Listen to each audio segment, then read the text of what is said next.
वालेकुम सलाम। हसान, आवाज आ रही है?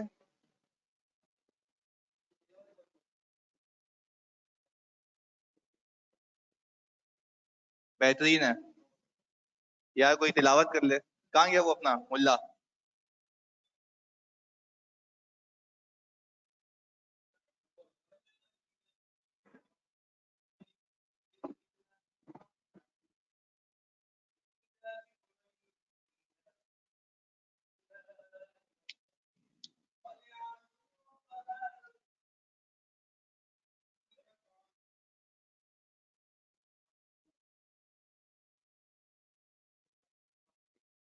बिस्मिल्लाहिर्रहमानिर्रहीम। हाँ बाबू, होमवर्क किया सबने?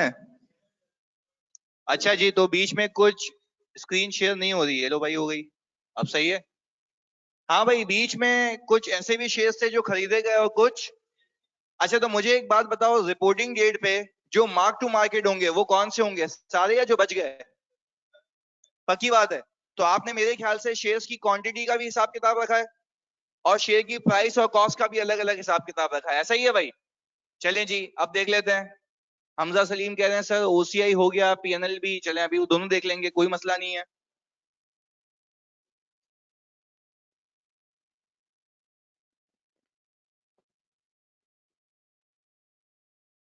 अच्छा जी, मुझे एक बात बताओ, यही वाला क्वेश्चन है भाई, 4500 वाला?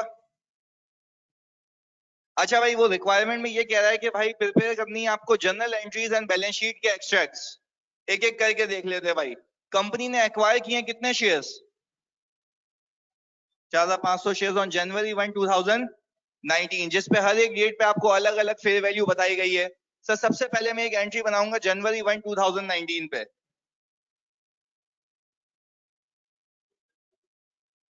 अभी देखते हैं ना। हाँ भाई, मुझे एक बात बताओ, फेयर वैल्यू कितनी है? 25.5। अच्छा, अगर मैं पहले कर रहा हूँ फेयर वैल्यू थ्रू ओसीआई वाला मेथड, तो क्या इस केस में आपकी इंटेंशन लॉन्ग टर्म है, शॉर्ट टर्म है? अच्छा भाई, जब भी लॉन्ग टर्म होता है तो वो ये कहता है कि भाई आप एक काम करना, इसका बेनिफिट आपको लॉन्ग टर्म के लिए, तो इस ट्रांजेक्शन कॉस्ट को पीएनएल का पार्ट नहीं बनाना, इसको क्या करना, कैपिटलाइज करना। Very good sir. तो इनिशियल रिकॉग्निशन होगी फेयर वैल्यू प्लस कितनी परसेंट है वो? तो वो 1.25% कितना आता है? यही चे। अच्छा जी, इन दोनों को प्लस किया तो 81875। अच्छा जी, साथ साथ वो वाली चौरंगी भी चलाते रहते हैं ताकि साथ साथ काम होता रहे। Sir fair value through PNL में January 1,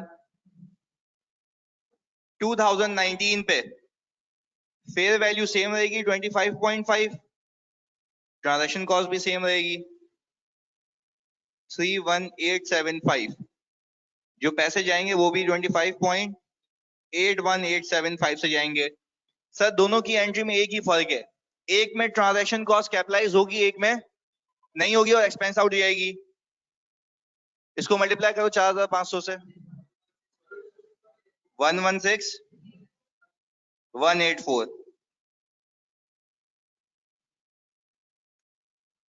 अच्छा ये सर, यहाँ पे भी कैश हो जाएगा क्रेडिट 116184 से। ट्रांजैक्शन कॉस्ट एक्सपेंस 1434 और इन्वेस्टमेंट 114।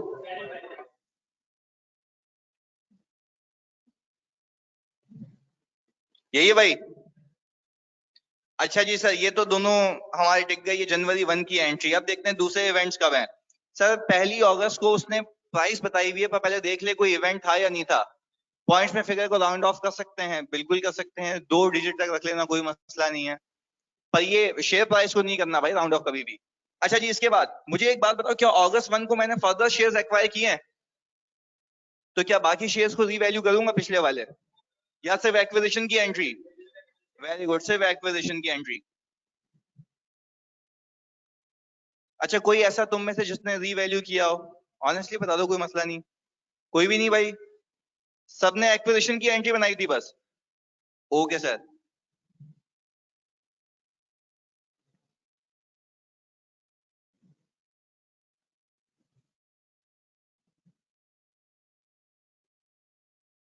अच्छा, इस दिन पे फेयर वैल्यू कितनी है?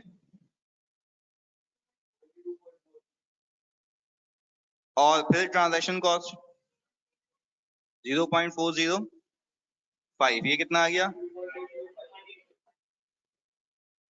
अच्छा जी, तो टोटल मल्टीप्लाई करो 2000 से,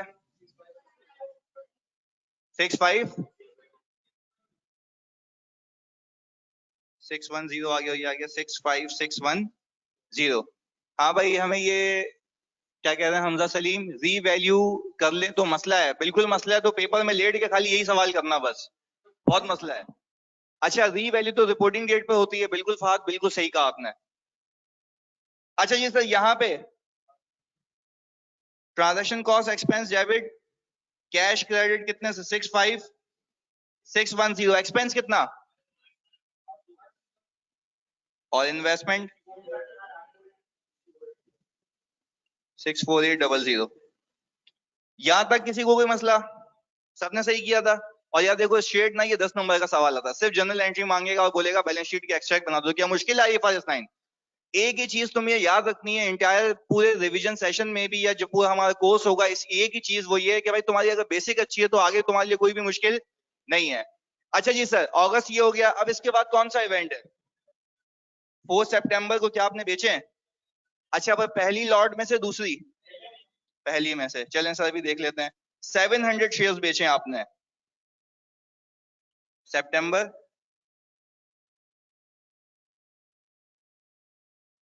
अच्छा जी सर, इस दिन एक शेयर की प्राइस कितनी है?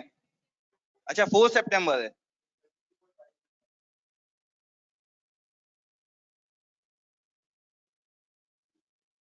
कितनी है भाई? 34 है। ओके भाई। अच्छा, अभी आप क्या मार्क टू मार्केट कर रहे हैं या बेच रहे हैं? अच्छा, बेच रहे हैं तो मुझे फेयर वैल्यू पे लेके जाने की नीड नहीं है, सिर्फ पैसे लेके आऊंगा, ऐसा ही है? अच्छा, पर पैसे लेके आओगे तो क्या ये 34 मिलेंगे या उसका कमीशन माइनस करने के बाद? वेरी गुड, कमीशन माइनस करने के बाद। तो मुझे बताओ इसकी ट्रांजैक्शन कॉस्ट कितनी है? 0.425। तो ज्यादा मिलेंगे कम? तो माइनस करूंगा 575।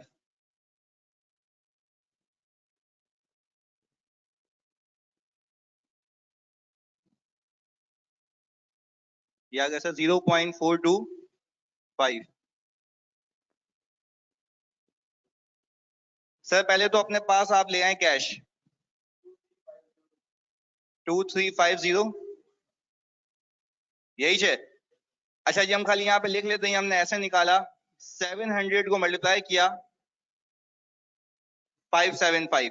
ये कितने लोगों ने सही बनाई थी खाली कैश की एंट्री? सबने सही बनाई थी?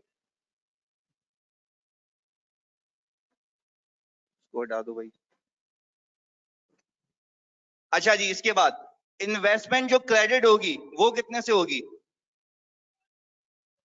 अच्छा, आप पहले देख लेते हैं इन्वेस्टमेंट। पहले तो ये बात हमें याद आनी चाहिए, इन्वेस्टमेंट उस अमाउंट से क्रेडिट होती है जितने पे मेरी बुक्स में मौजूद हो रहे। अच्छा, तो मुझे एक बात बताओ, आपने पहली लॉट में से बेचा है, आपने पहली लॉट जो लॉट है आपने उसको सिर्फ इस पे कैपिटलाइज किया था, उसके बाद रीवैल्यू नहीं किया। तो आपको ये पता है कि आपने जो पहली लॉट है इसको कितने पे कैपिटलाइज किया था? इस पे कैपिटलाइज किया था, तो आउट भी इससे ही करूंगा। सर ये आ गया 25.81875। तो सही आ गया 25.81875 इंटू कितना आ गया? 18.125, यही है। अच्छा, आपका फिर OCI का गेन आया 5429.37। देख लो, सही बता दो, एक्यूरेट बताओ। 0.375, ऐसा ही है मरियम? अब सही है मरियम सरफराज? 5429.375। हाँ जी, बिल्कुल। अब मैं क्या करूंगा, इस OCI को कहां फेंकूंगा? सही है। अच्छा जी, अब मुझे एक बात बताओ, क्या ये OCI अभी मैं अपने गुल्लक में रखूं या डायरेक्टली रिटेन अर्निंग में ट्रांसफर? क्योंकि इसके पैसे रियलाइज हो चुके हैं, तो मैं एक काम ये करूंगा कि OCI डेबिट और रिटेन अर्निंग 5429.375। अच्छा, क्योंकि सिर्फ यही बेचे हैं और पहला गेन था तो यही गेन जितना का जितना था वो मौजूद था वो मैंने ट्रांसफर किया, ऐसा है? अगर इससे पहले कभी जिंदगी में रीवैल्यू किया होता तो वो भी होता, ये भी होता, दोनों को मिला के ट्रांसफर करता है, ऐसा है? ओके जी। देखो यार, अगर फॉर एग्जांपल आपने आज से पहले इसकी मार्क टू मार्केट किया होता कुछ ना कुछ, तो पहले एक गेन बुक किया होगा, वो कहां गया होगा? ओसीआई में, इन 700 शेयर्स पे। फिर बेचते वक्त आपने वापस बुक किया होता तो कितने गेन्स होते? तो दोनों को मिला के ट्रांसफर करते, सिर्फ एक को? दोनों को मिला के जी। तो 2000 पे किया होता, बाकी को रहने देते, जो बिक गया उसको ट्रांसफर करते, बिल्कुल जी। बिल्कुल, तो लॉस आएगा भी, आगे हैं केसेस लॉस वाले। कौन सी वाली? ओसीआई वाली वापस बताता हूँ भाई। देखो फॉर एग्जांपल अज्यूम कर लेते हैं, ये मैं किस पे कब कब आके बेच रहा हूँ, ये 4 सितंबर को बेच रहा हूँ ना। ऑनलाइन वालों तुम भी सुनना, सब सुकून से सुनो। अज्यूम कर लेते हैं 30 जून मेरा रिपोर्टिंग पीरियड है, अज्यूम कर रहा हूँ। तो क्या 30 जून पे आप अपने 2000 शेयर्स को रीवैल्यू करते? हाँ या नहीं? अच्छा, आपने इसको खरीदा था कितने पे? 25.81875 पे। ये सारी अजम्पशन बता रहा हूं मैं। अगर अज्यूम कर ले हम कि 30 जून पे 30 की वैल्यू होती तो 25.81875 पे रहते या उसको उठा के 30 पे लेके आते, तो आपका समथिंग गेन आता, वो कहां जाता? अच्छा, फिर आप अपने आप से एक सवाल पूछो, 2000 के 2000 शेयर्स को रीवैल्यू करते? हाँ या नहीं? 30 जून पे 2 के 2000 शेयर्स को रीवैल्यू करते या नहीं? अच्छा, तो उसके अंदर ये 700 शेयर्स भी क्या हो जाते? रीवैल्यू हो जाते। फिर आप एक अपने आप से एक सवाल पूछो, तो क्या ये 700 शेयर का कोई ना कोई गेन ओसीआई में मौजूद होता? पक्की बात है। अच्छा, फिर आपने सितंबर में इसको बेचा, सितंबर में फिर एक और गेन आता, कितने गेन्स हो गए? एक ओसीआई में पहले से मौजूद है, एक आपने बेचते वक्त बुक किया, तो क्या पूरा का पूरा रिटेन अर्निंग में ट्रांसफर करोगे? सिर्फ कितने शेयर से रिलेटेड? तो बाकी जो रह गया वो कब ट्रांसफर होगा? बस समझ आ रही है बात? हमें क्यूमुलेटिव करना होता है, सिर्फ फॉर द ईयर का नहीं करना होता। ये क्लियर है भाई? अब पार्टी क्लियर है? ओके। अच्छा जी, पर इसमें जितना था उतना ही ट्रांसफर कर दिया, कोई पीछे गेन बुक नहीं किया था। सर इसी को हम कर लेते हैं फेयर वैल्यू थ्रू पीएनएल से। पहले बताओ यहां तक कितने लोगों ने सही किया है? तकरीबन सबने। जानी तुमने? क्यों ऑनलाइन में नहीं ली? अभी समझ आ रहा है? वेरी गुड यार, इतना अच्छा पढ़ाता हूँ मैं इधर। अच्छा सर, ट्रांजैक्शन कॉस्ट हम फर्स्ट लॉट की लेंगे, अपने सेकंड लॉर्ड की क्यों ली? अच्छा तैमूर, देखो एक गलती की तुमने, बाबू इधर देखो यार, ये गलती मत करना। तैमूर ये कह रहे हैं कि सर हमने ट्रांजैक्शन कॉस्ट पहली लॉर्ड की क्यों नहीं ली, दूसरी लॉर्ड की क्यों ली? वो भाई ट्रांजैक्शन कॉस्ट की परसेंटेज हमेशा सेम है, आपने खाली फेयर वैल्यू चेंज हुई है। ये बात समझ आ रही है भाई तैमूर? पहली वाली कैपिटलाइज हो गई थी ना, उसको थोड़ी ना छोड़ूंगा, वो अलग है। ये तो बेचते वक्त की ट्रांजैक्शन कॉस्ट अप्लाई की है, सेम थोड़ी ना रहेगी। फेयर वैल्यू चेंज होती है, अमाउंट भी चेंज होगी, परसेंटेज सेम है। सही है? ओके, हाँ जी।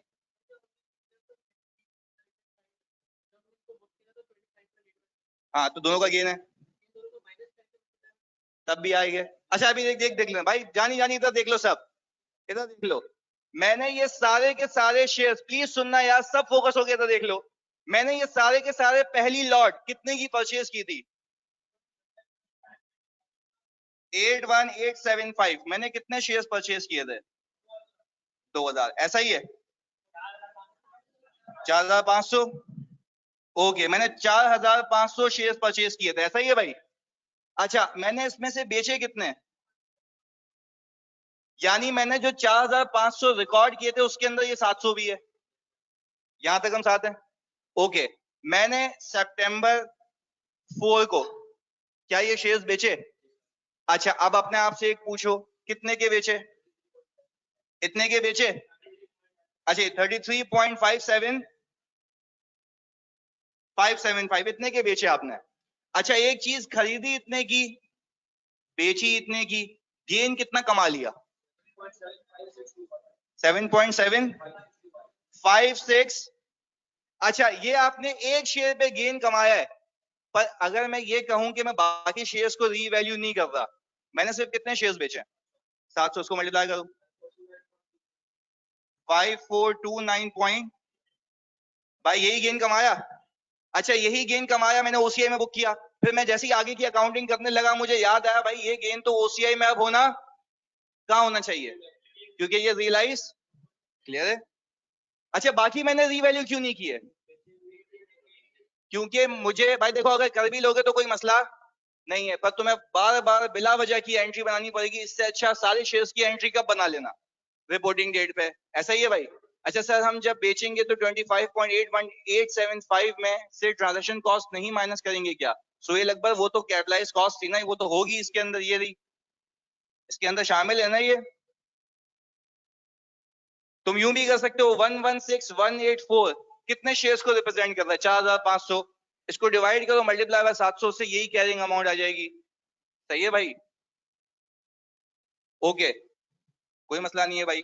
अच्छा क्या इसी चीज को अगर मैं फेयर वैल्यू थ्रू पीएनएल से करूं तो क्या अमाउंट सेम होंगी अलग होंगी? रीजन बताओ अलग होने का। ट्रांजैक्शन को एक में कैपिटलाइज हुई हुई एक में नहीं हुई हुई, पर एक बात है कैश सेम आएगा। वेरी गुड यार। चलिए जी हमने कैश को किया डेबिट 2350 ऐसा ही है भाई? अच्छा इन्वेस्टमेंट क्रेडिट क्या सेम अमाउंट से होगी? नो सर, वो होगी सिर्फ जितने पे आपने कैपिटलाइज किया था। तो आपने मेरे ख्याल से 25.5 पे कैपिटलाइज किया था, तो सर 25.5 इंटू 700 कितना आता है? 17850। आपका गेन आ गया पीएनएल में 56, यही है? चलिए जी। अच्छा यहाँ पे कुछ ट्रांसफर करने की नीड है क्योंकि ये ऑलरेडी पीएनएल से डायरेक्टली कहाँ जाएगा? रिटेन अर्निंग में। भाई यहाँ तक कोई मसला? उस्ताद जानी पीछे पक्का? ऑनलाइन वालों क्लियर है भाई यहाँ तक? ओके सर अब इसके बाद क्या अल्लाह के करम से हम रिपोर्टिंग डेट पे आ गए?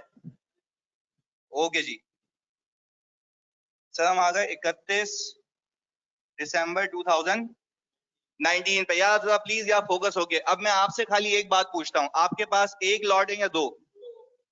अच्छा एक है, 4500 की थी उसमें से 700 माइनस हो गए, तो बचे कितने? अच्छा यानी मैं कह रहा हूं आपके पास फर्स्ट लॉट में से कितने रिमेनिंग है? यही है भाई? क्या प्लीज फोकस करना। आपके पास सेकंड लॉट में से कितने मौजूद हैं? 2000 ऐसा ही है? अच्छा अब आपको क्या अपने बचे कुचे शेयर्स को फेयर वैल्यू पे लेके आना है? क्योंकि आपने इनिशियल रिकॉग्निशन करनी होती है फेयर वैल्यू पे या फेयर वैल्यू प्लस सब्सिक्वेंटली किस पे रखना होता है? या तो पे फेयर वैल्यू पे रखोगे चेंजेस जाएंगे ओसीआई से, फेयर वैल्यू पे रखोगे चेंजेस जाएंगे पीएनएल से। It depends upon your choice, it depends upon your intention. ऐसा ही है भाई, पर हम तो दोनों से सीख रहे हैं। अच्छा जी पहले ओसीआई का चक्कर कर लेते हैं। यहाँ पे आपने जो शेयर्स रखे हुए थे ये 3800 अभी कितने पे मौजूद हैं? 25.81875 मेरे ख्याल से इतने पे ही मौजूद है। ऐसा ही है? मोहम्मद हसन कोई ओवरव्यू करवा देंगे? जानी मैं पूरा ही तो ओवरव्यू करवा रहा हूँ, शुरू से तो मैं करवा रहा हूँ। जानी ये क्या बात हुई यार?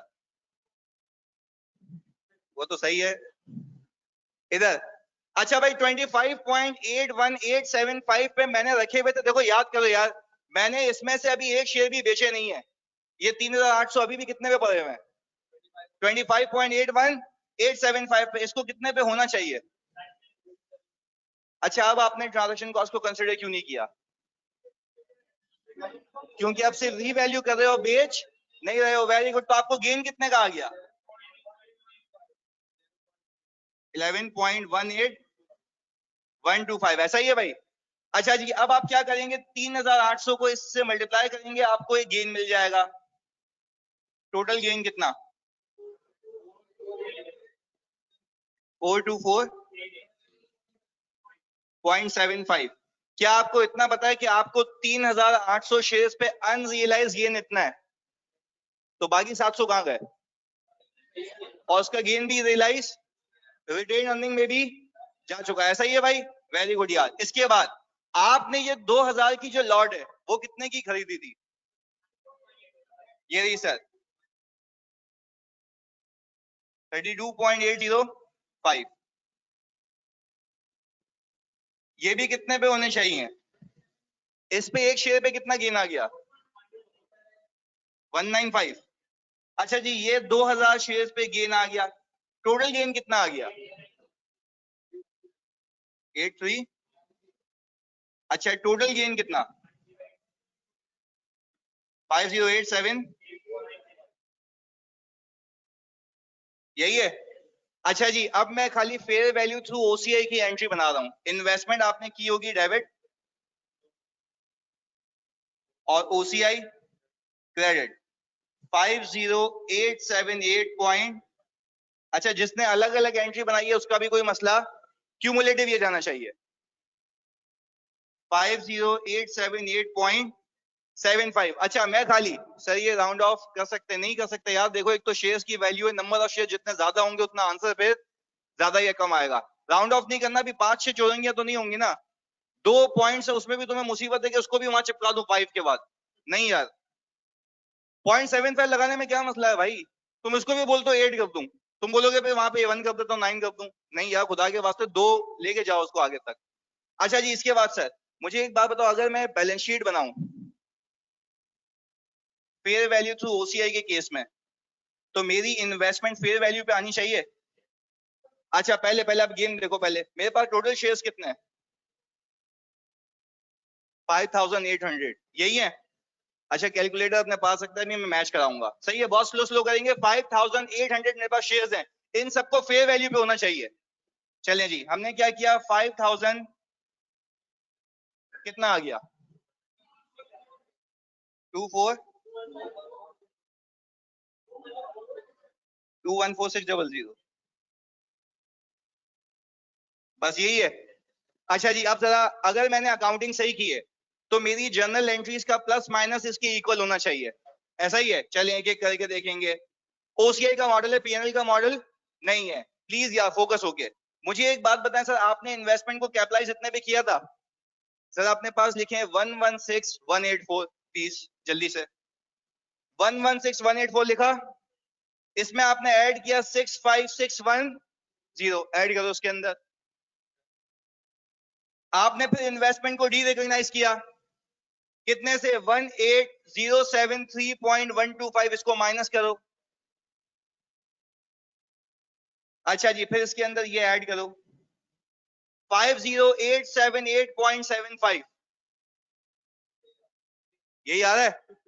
अच्छा जी यानी देखें सर, देखें अभी हमें अगर वैसे ही चेक करना हो तो हम प्लस माइनस करके भी यहाँ पहुंचे, अगर डायरेक्टली भी बैलेंस शीट एक्सट्रैक्ट बनाएंगे तो कोई मसला नहीं है। तो एग्जाम में खुदा के वास्ते ये गधा मजदूरी नहीं करना है, प्लस माइनस वाली अकाउंटिंग सही की है, ये आंसर उसके इक्वल आएगा, ऐसा ही है भाई। सर पहली एंट्री में 375 है, ओके भाई ये कर लेते हैं यार। ये वाला कौन सा 375 है भाई? 116184, बस सही है भाई, खुश हो जाओ। सही है भाई, वेरी गुड। हमजा सलीम कह रहे हैं सर वापस मैच कर लें, वापस से करवा दें। अच्छा भाई जरा इधर देख ले मेरे नशई, 116184.375 पे मैंने इनिशियली कैपिटलाइज किया था, उसके अंदर ये ऐड करो भाई, उसके अंदर से ये माइनस करो जो डी रिकॉग्नाइज किया, उसके अंदर फिर ये फेयर वैल्यू गेन ऐड करो तो टोटल इसके इक्वल आएगा। सही है हमजा, क्लियर है भाई?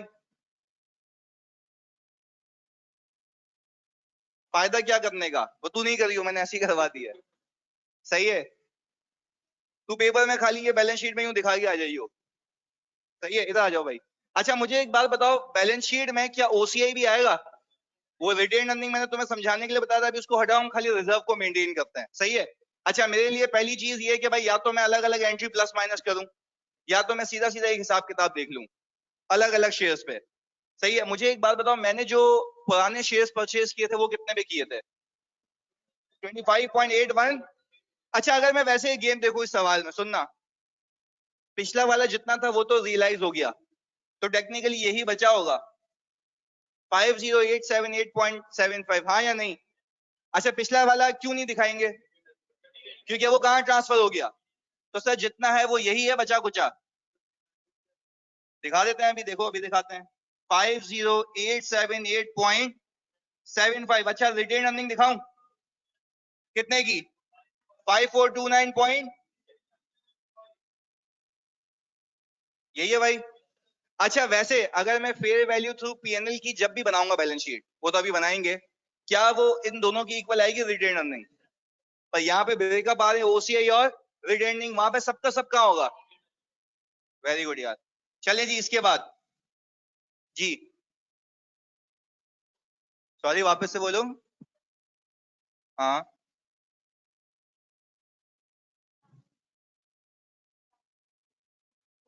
फिर वो वैल्यू लेते हैं, बिल्कुल बिल्कुल सही। हाँ, कैश भी दिखा देना इंशा, कोई मसला नहीं है, कैश भी दिखा दो भाई, ये लो। वैसे ही मैं बोल रहा हूँ, दिखा दो बस। पर आपको कैश वैश माइनस भी करना पड़ेगा, इसलिए इंशा मैं इसको कटा रहा हूँ, सही है, क्योंकि ओपनिंग कैश बैलेंस है नहीं ना आपके पास, इसलिए मैं इसको इग्नोर कर रहा हूँ, क्योंकि आपने इन्वेस्टमेंट परचेज करने पे कैश यूज भी किया, वरना नेगेटिव आएगा। सेट है। अगर उसने कोई ओपनिंग कैश का बैलेंस दिया होता तो आप दिखा देते हैं यहाँ पे, सही है इंशा। ओके। या प्लीज यार मुझे एक बात बताओ, ये तो ओसीआई से हो गया, क्या पीएनएल का गेन भी सेम आएगा या अलग आएगा? और अलग भी आएगा तो सिर्फ किसकी वजह से आएगा? ट्रांजैक्शन कॉस्ट की वजह से। Very good. चलिए आप मैं मुझे बताएंगे भाई, फेयर वैल्यू।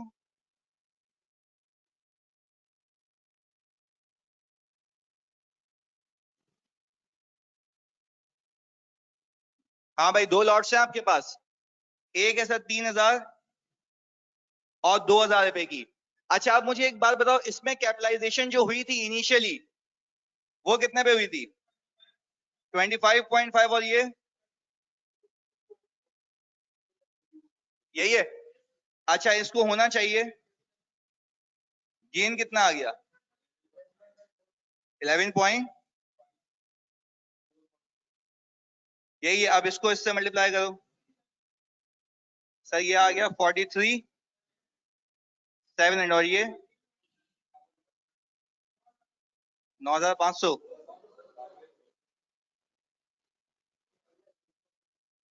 टोटल गेन कितना?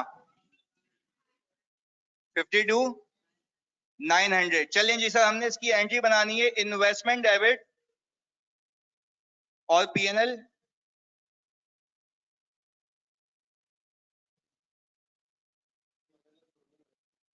कोई मसला नहीं है, एक मतलब देखो यार, इन्वेस्टमेंट, मुझे एक बात बताओ, तुम अपने आप से पूछ के, तुमने बचपन में सीखा होगा इंट्रो में लेवल पे जनरल लेजर बनाना। लेजर में कैश का आइटम आता है, इन्वेस्टमेंट्स आती हैं, भाई मुझे जितनी भी कैश की ट्रांजैक्शन होती है सब एक ही अकाउंट में डालते हो? समझने के लिए बता रहा हूँ, जितनी भी कैश की ट्रांजैक्शन होगी सब एक ही अकाउंट में आएंगी। सैलरी पे करोगे क्रेडिट, पैसे आएंगे डेबिट, ऐसे प्लस माइनस होके क्लोजिंग बैलेंस बचता है। तो यहाँ पे भी मैं अलग अलग 10 एंट्री बनाऊं इन्वेस्टमेंट की, जाएगी कौन से अकाउंट में? इन्वेस्टमेंट के अकाउंट में। तो क्या एक एंट्री बनाऊं तब भी इक्विवेलेंट है, अलग अलग बनाऊं तब भी इक्विवेलेंट है? इन्वेस्टमेंट हो गई डेबिट, सेम अमाउंट से होगी, कितना? अच्छा इसमें सारा का सारा कहाँ आएगा? पर एक बात है, वो रिटेन अर्निंग दोनों के सम के इक्वल आना चाहिए। अब जरा कैलकुलेटर उठाएं तो हम मैच करें जल्दी से। पहले इसको नेगेटिव लिखो अपने पास, 1434 नेगेटिव।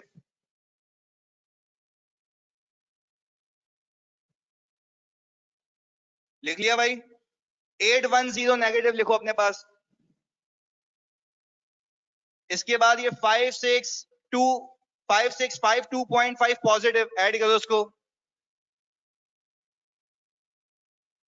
और फिर आप इसके अंदर ये वाला गेन ऐड करें 52,900। कितना आ रहा है? 56, यही है भाई। अच्छा जी, ये सीधा का सीधा हमने टेक्निकली पीएनएल किया है। अच्छा जी, वापस से अहमद जाहिद कह रही है भाई, वापस से बता दे, सुन लो मैं यहाँ पे लिख लेता हूँ। भाई मुझे एक बात बताओ यार, आपने ये ट्रांजैक्शन कॉस्ट इनकर की 1434, क्या ये पीएनएल में नेगेटिव आएगी पॉजिटिव? चलिए जी सर, हमने यहाँ पे लिख दिया -1434, यहाँ पे लिख भी रहा हूँ, ये ट्रांजैक्शन कॉस्ट है भाई। प्लस दूसरी भी ट्रांजैक्शन कॉस्ट थी हमारी, कितने की है? 810 की, ऐसा ही है भाई। फिर हमारे पास आएगा गेन ऑन डिस्पोजल, वो कितना था? 5652.5 पे फेयर वैल्यू गेन आया, कितने का? 52। इन सबको नेट करो, ऐड करो, कुछ भी करो, कितना आता है? 56,308.5। अच्छा ये तो सबका सब कहाँ आ रहा है? अच्छा तो सर फिर ये इससे डिफरेंस क्यों है? क्योंकि सर इसमें कुछ गेन कहाँ पड़ा हुआ है? या देखो पूरे केस में एक चीज सिखानी है आपको, चाहे वो मॉडल हो चाहे ये वाला मॉडल हो, इन्वेस्टमेंट फेयर वैल्यू पे रहेगी, इक्विटी भी सेम ही रहेगी, पर प्रेजेंटेशन क्या होगी? कुछ चीजें होंगी ओसीआई में कुछ होंगी रिटेन अर्निंग में, फेयर वैल्यू थ्रू पीएनएल में सबका सब कहां होगा? पर क्या कोई बैलेंस शीट आउट हो जाएगी? नहीं सर, खाली इक्विटी की प्रेजेंटेशन क्या होगी? और ये सारी चीजें सिर्फ इसलिए लगाई गई ताकि कोई भी कंपनी मैनिपुलेशन ना कर सके। जब फायदा हुआ तो पीएनएल, लॉस हुआ तो ओसीआई, ऐसा अलाउड नहीं है। ये सारी चीजें कब डिसाइड होंगी? डे वन पे। अगर आपकी इंटेंशन लॉन्ग टर्म है तो कहां जाओगे? अगर आपकी इंटेंशन शॉर्ट टर्म है तो कहां जाओगे? पीएनएल। Very good. अच्छा जी, कुबेब तुम्हारा जवाब दो सर। इन्वेस्टमेंट की कैलकुलेशन बता दें। कौन सी इन्वेस्टमेंट की कैलकुलेशन मरियम? ये रही ना, 5800 शेयर्स है मेरे पास, 37 पे कैरी हो रहे हैं। तैमूर वो जेब से डाल दे 0.37 पे, पंगी वो ऊपर वाला डिफरेंस था। खुबेब कह रहे हैं सर क्वेश्चन में डिफरेंट कंपनीज के शेयर परचेज या डिस्पोज किए होंगे तो उनकी फेयर वैल्यू रिपोर्टिंग डेट पे डिफरेंट होगी, फिर हर कंपनी की उसके हिसाब से लेंगे। बिल्कुल सही कह रहे हो सर। अगर ओसीआई में सेल नहीं होता तो सेम होता, बिल्कुल ऐसा ही है। अगर सेल नहीं होता तो गेन सेम रहता। बिल्कुल यार हमजा, जाहिर सी बात है। हाँ, सब सब सब रेट। अच्छा भाई, क्या हमजा सही कह रहे हैं कि अगर सारे के सारे शेयर्स बिक जाते तो क्या ओसीआई में कुछ रहता या सब रिटेन अर्निंग में आ जाता? वेरी गुड यार। चले जी, बेहतरीन है। अब मुझे एक बात बताएं, क्या यहाँ सवाल खत्म हुआ या सिर्फ एक साल खत्म हुआ है? एक साल खत्म हुआ है। वेरी गुड भाई। पर अब एक बात पे तो एतमाद है, जितने भी शेयर्स हैं वो सब किस पे कैरी हो रहे हैं? 37 पे। Very good. मैं फिर कह रहा हूं कि भाई जितने भी शेयर्स हैं वो किस पे कैरी हो रहे हैं, चाहे ओसीआई वाला मॉडल हो चाहे पीएनएल वाला मॉडल हो। अच्छा जी, अब देख लेते हैं कि क्या 1 अप्रैल 2020 को डिस्पोजल हुआ है, पर पहली में से दूसरी लॉट में से। चलें जी, अब वो कितने हैं भाई? 1200 है ना?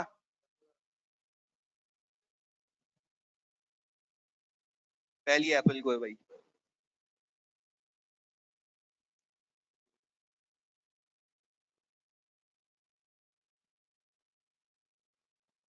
हाँ भाई, फेयर वैल्यू। अच्छा, आप क्या मुझे मार्क टू मार्केट करने की नीड है या पैसे मिलेंगे? चलो मुझे एक और बात बताओ, अगर मुझे पैसे मिलेंगे तो वो ट्रांजेक्शन कॉस्ट माइनस करने के बाद, तो सर ट्रांजेक्शन कॉस्ट कितनी बनती है? 5375 नेट। यही है भाई। अच्छा जी, अब दोनों मॉडल्स में से देख लेते हैं क्या करना। सुनना इधर, बिल्कुल।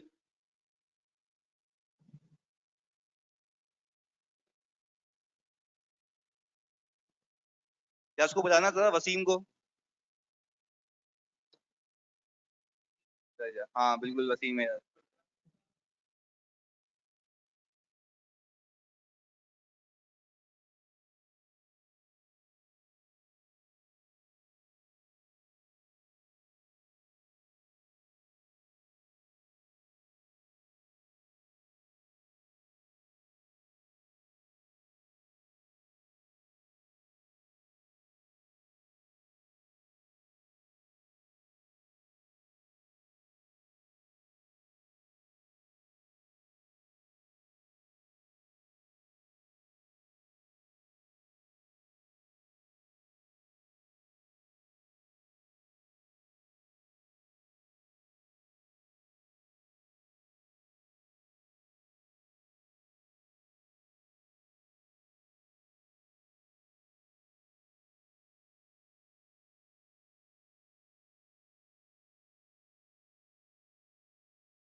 अब सही है, यानी अब आ रही है आवाज? ओके बेहतरीन है। सॉरी यार वो चार्जिंग का इशू हो गया था, बस सही है वसीम, अब चलेगा।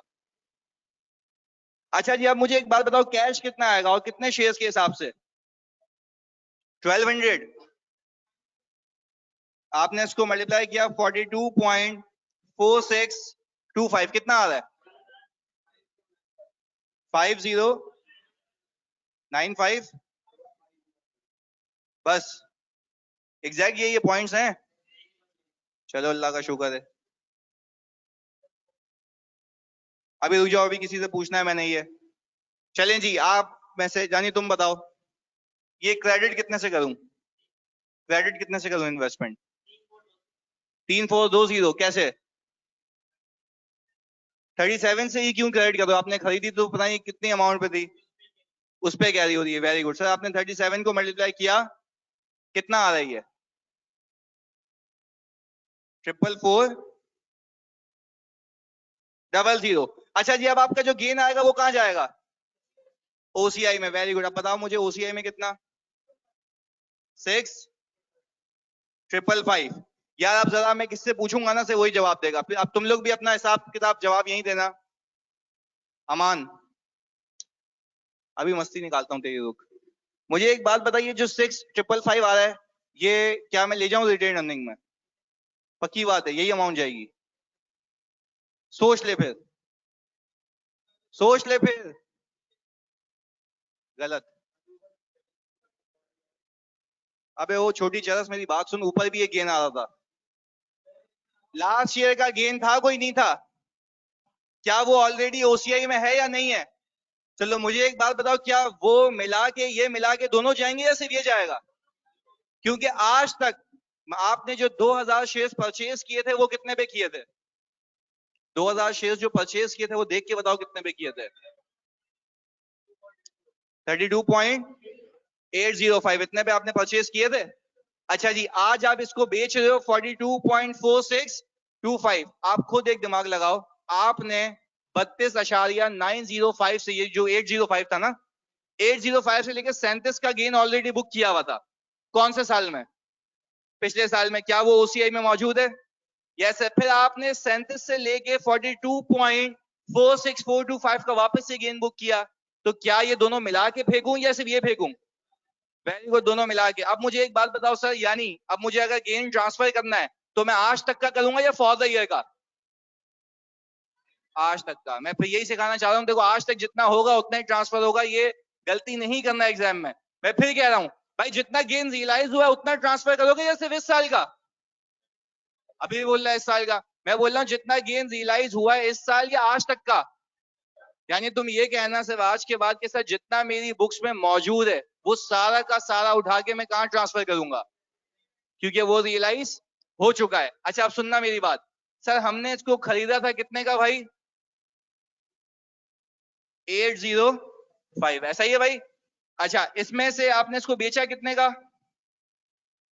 42.4625। आपको आज तक का गेन मिल जाएगा। कितना है? 11589। नहीं मतलब ये कैसे? नहीं नहीं, डायरेक्ट वायरेक्ट नहीं होता ये, पहले एक एक शेयर का बताओ जल्दी। 9.6575। 9.65। यानी मैं ये कह रहा हूं भाई, सीधी सी बात है, मैंने जब इसको परचेज किया था, परचेज करने से लेके अब तक मैंने इस पे एक शेयर पे इतना कमाया है, हाँ या नहीं? क्या ये बात मानते हो कि ये जितना भी कमाया एक शेयर पे, ये आपकी ओसीआई में आज तक मौजूद है? 37 तक मौजूद था, कुछ अभी मौजूद हो गया, दोनों को मिला के फेंक दूं कहां पे? तो जो बाकी बच जाएगा 800 शेयर्स का, वो क्या करूंगा? वो ओसीआई में रहेगा कब तक? यानी अब हम ये समझ गए सर, यानी 2000 शेयर्स परचेज किए थे, उसमें से कुछ बेचे, उसका कुछ ओसीआई का गेन अभी पड़ा हुआ है, वो निकाल के रिटेन अर्निंग में फेंक दूंगा। तो जो बच गया 800 का, वो तब तक रहेगा जब तक वो डिस्पोज। सही है। गेन के आगे आपने क्या लिखा है मनीष? मैंने गेन के आगे लिखा है आज तक। सही है। इसको मैंने मल्टीप्लाई किया कितने से, कितना आ गया? 1158। यही है। अच्छा जी, आपने अभी इसको क्या करना है भाई?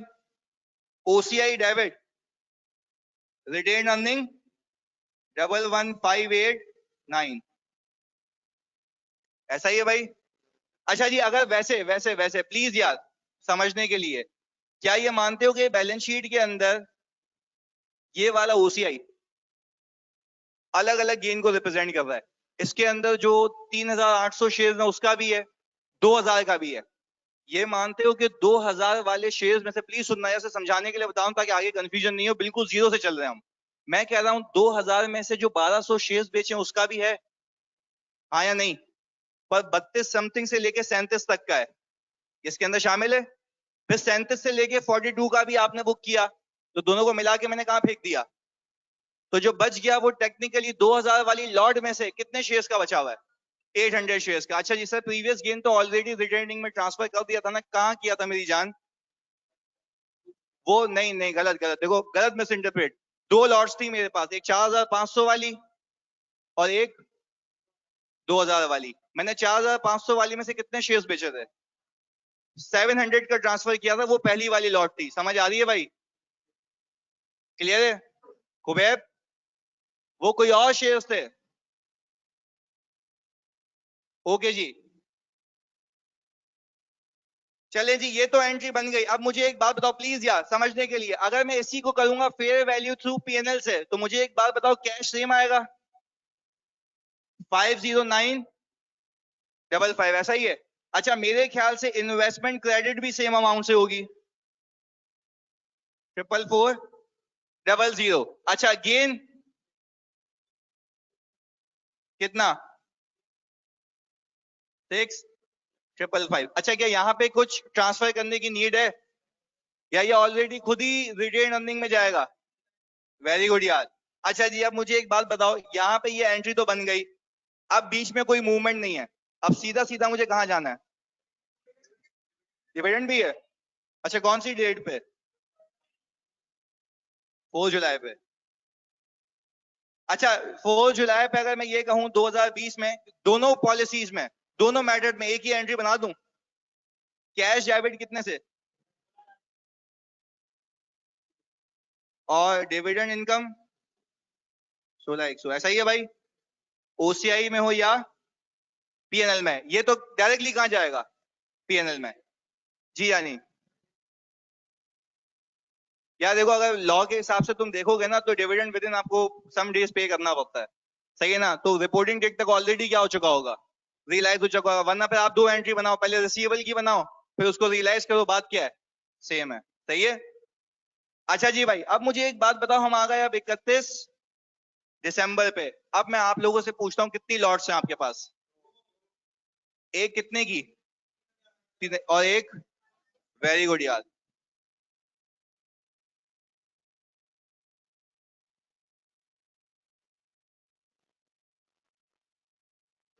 और सेकंड लॉट आ गई आपकी 800 की, ऐसा ही है भाई? अच्छा जी, आपने 3800 को अब तक किस पे कैरी किया हुआ है?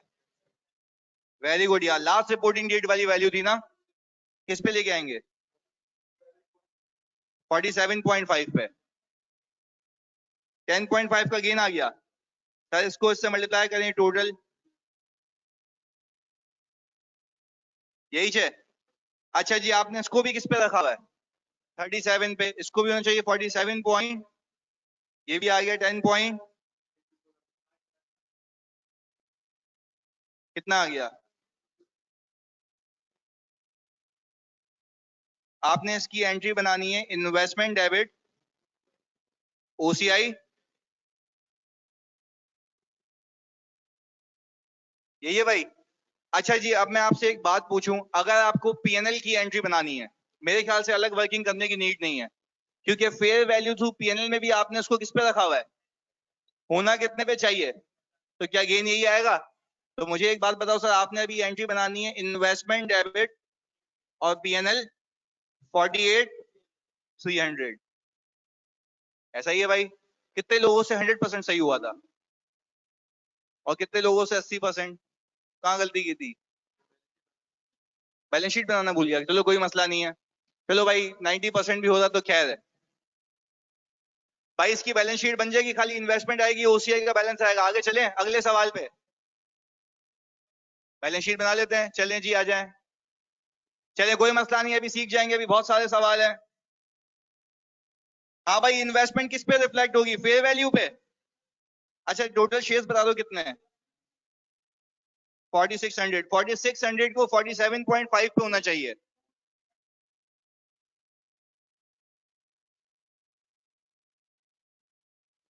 यही है भाई। अच्छा, आपको निकालना है यहाँ पे ओसीआई का बैलेंस और रिटेन अर्निंग। प्लीज यार, बैलेंस शीट एजेड की बनती है फॉर द ईयर की, एजेड की। अच्छा, तो मुझे एक बात बताओ, क्या आपके पास ओपनिंग रिटेन अर्निंग है ओसीआई वाले मेथड में? ये रहा सर, 5429.375। जरा प्लीज फोकस के साथ 5429.375 जरा अपने पास लिख लें कैलकुलेटर में, ये ओपनिंग रिटेन अर्निंग है। हम जरा वर्किंग करेंगे इसकी। भाई मैं फिर कह रहा हूं ऑनलाइन वालों, 5429.375 लास्ट ईयर की क्लोजिंग इस साल की क्या बन जाएगी? ओपनिंग बन जाएगी। अब आप देखें, क्या आपने 11589 ट्रांसफर किया? वेरी गुड, इसको ऐड कर दें इसके अंदर। क्या 16100 आएगा? क्योंकि पीएनएल आइटम है, तो 16100 इसके अंदर ऐड करते हैं। आपको क्लोजिंग रिटेन अर्निंग मिल गई, कितनी आ रही है? 33, यही है।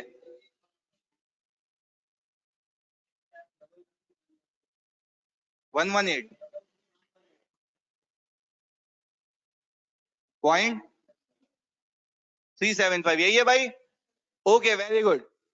चलें सर, हमने क्या किया? ओपनिंग सुन लो यार प्लीज फोकस के साथ। मैंने क्या किया? ओपनिंग रिटेनिंग उठाई, उसके अंदर जितना ओसीआई ट्रांसफर किया वो ऐड किया और डिविडेंड ऐड किया, ये क्लोजिंग आ गया। इसके अलावा कोई पीएनएल में कुछ भी नहीं गया है। अब मुझे निकालना है ओसीआई का बैलेंस। मुझे एक बात बताओ, लास्ट ईयर आपने ओसीआई का बैलेंस निकाला था? लिखो कैलकुलेटर में ये 50878.75, प्लीज लिखो 50878.75। आपने इतने से क्रिएट किया, 6555 इसके अंदर ऐड करो। किया भाई? फिर इसमें से ये माइनस करो, 11589 ऐड हुआ, फिर ये लेस हो जाएगा। 11589 किया, इसके बाद सर आप ये 48300 ऐड करो। 941.75 है। आपसे कोई पूछे कि भाई आज आपके पास अनरियलाइज गेन ओसीआई में कितना है, तो आप ये बताएंगे, और रियलाइज इतना हो गया। ऐसा ही है भाई। चलें, अब अगर मैं बैलेंस शीट बनाऊं पीएनएल की, इन्वेस्टमेंट तो मेरे ख्याल से सेम आएगी, ऐसा है या नहीं है? 218500। प्लीज यार जरा फोकस के साथ मुझे एक बात बताओ सर, लास्ट ईयर की आपकी रिटेन अर्निंग कितनी है इसके अंदर? 56308.5, क्योंकि इस मॉडल की थी 56308.5। अच्छा जी, क्या आपने ये गेन ऐड किया 6555 का? ऐड करें इसके अंदर, और फिर ये 16100 ऐड करें डिविडेंड, और फिर ये 48300 ऐड करें, 12, यही है भाई। अच्छा जी, वहां पे इक्विटी में दो अलग अलग चीजें दिख रही हैं, ओसीआई और यहाँ पे जितना भी ये सब कहां पे, तो बस दोनों में सिर्फ प्रेजेंटेशन का डिफरेंस है और अकाउंटिंग पॉलिसी का, बाकी सारी चीजें क्या है? सेम है।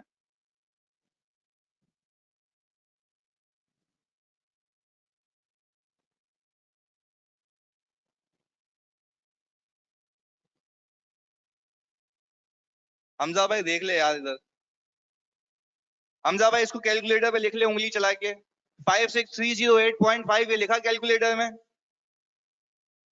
6555 इसके अंदर ऐड कर ले भाई, तुम लोगों ने ऑलरेडी एंट्री बनाई हुई है, और इसके अंदर ये डिविडेंड ऐड करो 16100, और 48300 इसके अंदर ऐड करो, क्या यही बनता है 127263.5?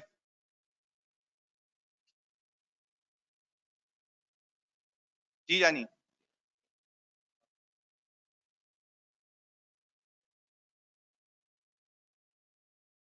नहीं, उसमें फिर आपको अलग से मेंटेन करना पड़ता है ना, कितना रियलाइज है वो आप अपने पास बुक्स में मेंटेन करते हो। सही है, वो अलग से लिखते हो आप? नहीं जानी, बिल्कुल नहीं मिलेगी। सर अगर रिपोर्टिंग डेट पर आधे शेयर्स बेचे और आधे अपने पास रखें तो पहले डिस्पोजल की एंट्री बनाएंगे, बाद में रीवैल्यूएशन की। क्या मनीष सही कह रहे हैं? भाई मनीष ये कह रहे हैं कि सर अगर, प्लीज ये जानी फोकस करना, मनीष ये कह रहे हैं कि सर अगर मैं रिपोर्टिंग डेट पे आधे शेयर्स बेचूं तो क्या पहले डिस्पोजल की एंट्री बनाऊंगा, फिर बाकी शेयर्स जो बच गए उसकी फेयर वैल्यू की एंट्री बनाऊंगा? हाँ या नहीं? यार बिल्कुल सही कह रहा है ये, क्योंकि देखिए सीधी सी बात है, पहले आप शेयर्स डिस्पोज करेंगे, जो शेयर्स बच गए उसको किस पे लेके जाएंगे? सबको लेके जाने की नीड नहीं है। वेरी गुड, ऐसा ही होगा। चलें जी सर, हम आते हैं अगले सवाल पे। ये मजेदार सवाल है।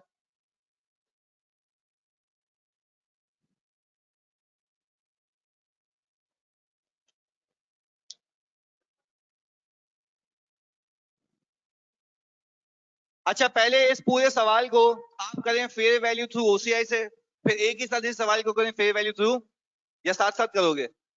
चलो साथ साथ करके दिखाओ जल्दी से। जी जानी, क्वेश्चन नंबर 5 है। क्या चेयर हटा दूं?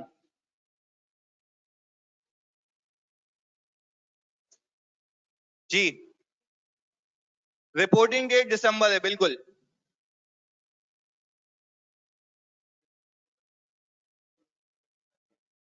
हाँ, 18 के बना दो। इसमें देखो 18 के मांगे आपसे एक्सेप्ट, पर 17 के भी बना दो।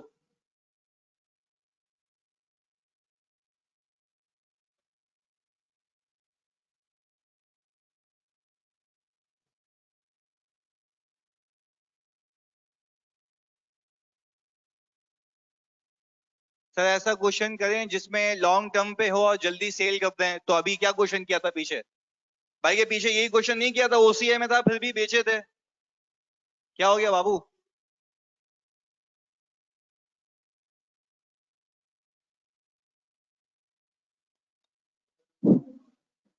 हाँ, पेपर का मैं अगर तुम्हें सीए फाइनल का सवाल दिखाऊंगा ना, उसमें खाली 2 एंट्रियां मांगी थी उसके 12 नंबर पे। हाँ, पर मैं तुम्हें बहुत ज्यादा करवा रहा हूँ।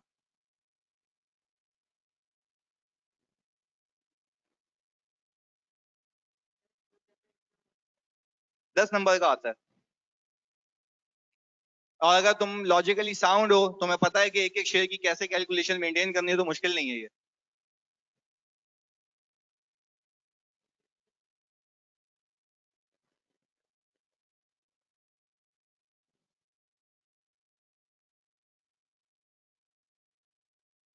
हमजा, हम दूसरे सवाल पे आ गए हैं। पिछले सवाल में 161003 बिल्कुल डिविडेंड की अमाउंट।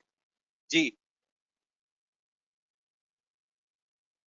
नहीं नहीं, देखें इसमें आपको सिर्फ और सिर्फ मैं कह रहा हूं कि रिपोर्टिंग डेट्स कौन सी है आपकी, 31 दिसंबर, दैट्स इट।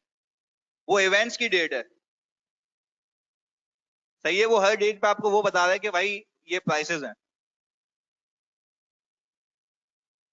बिल्कुल, 19 17 का भी बना है, 18 का भी बना है। कुबैब, कौन सी? बिल्कुल, ये खाली आपको शेयर प्राइस की डिटेल दी हुई है, आपको यूज करनी है अकॉर्डिंग टू योर इवेंट्स।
रात की क्लास है ना?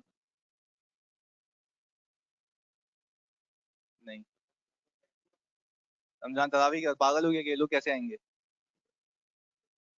नहीं, वो सेटअप करेंगे ना। रुको,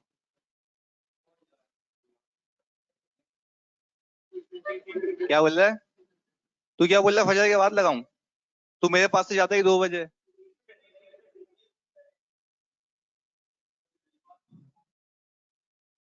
नाना भी होगा तेरे को।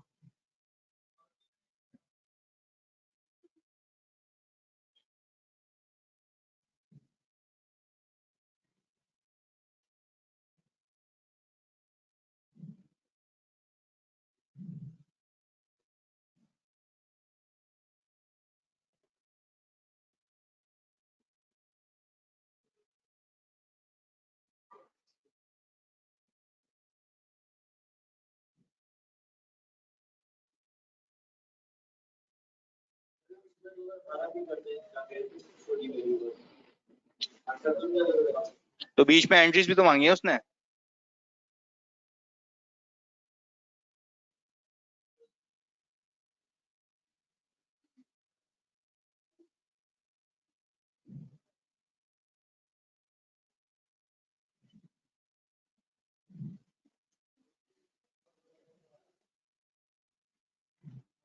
OCI done, okay.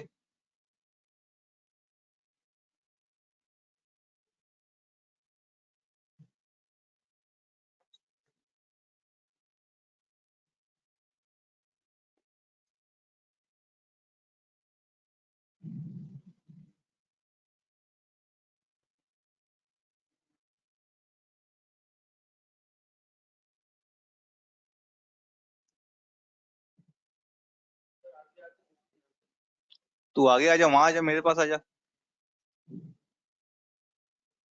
तूने बुक नहीं ली? मोबाइल में खोल ले। नहीं ना, ये तो खोलेगा। तेरे को वाकई नहीं दिख रहा? इधर आजा, करीब बैठ, सब देखेगा। बैठ के देख। ये लोग नहीं होते ना अगर।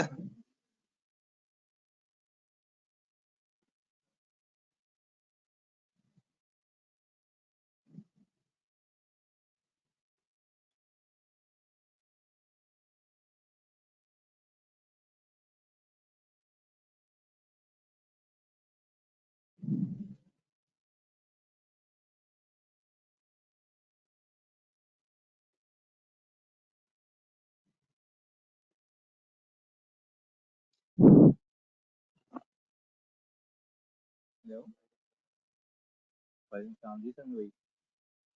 हाँ हाँ बोले। क्लास में ही हूँ।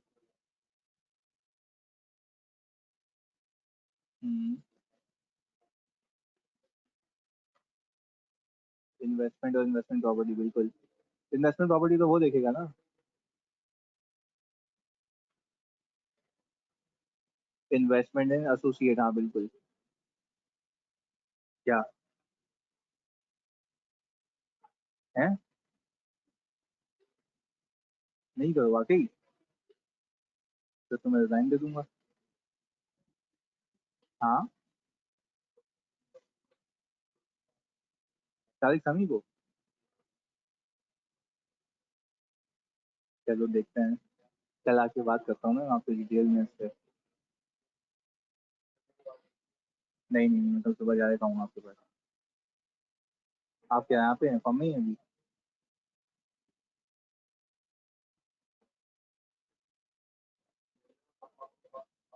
हाँ मैं समझ गया, मैं अब बकाया आपसे बात करता हूँ, ये सही है।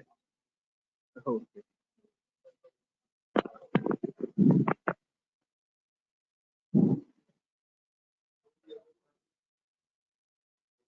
बार बार प्रैक्टिस करके अमन।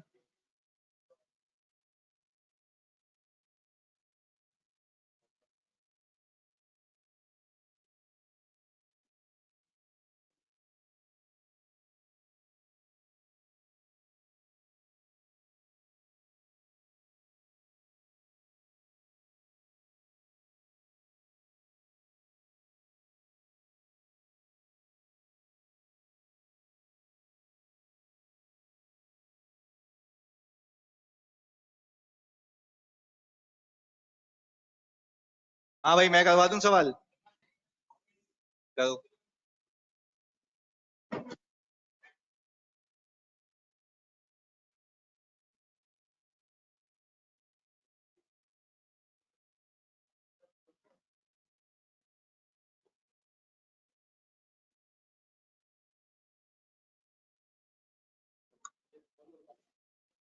यस, हाँ आधे घंटे है ना।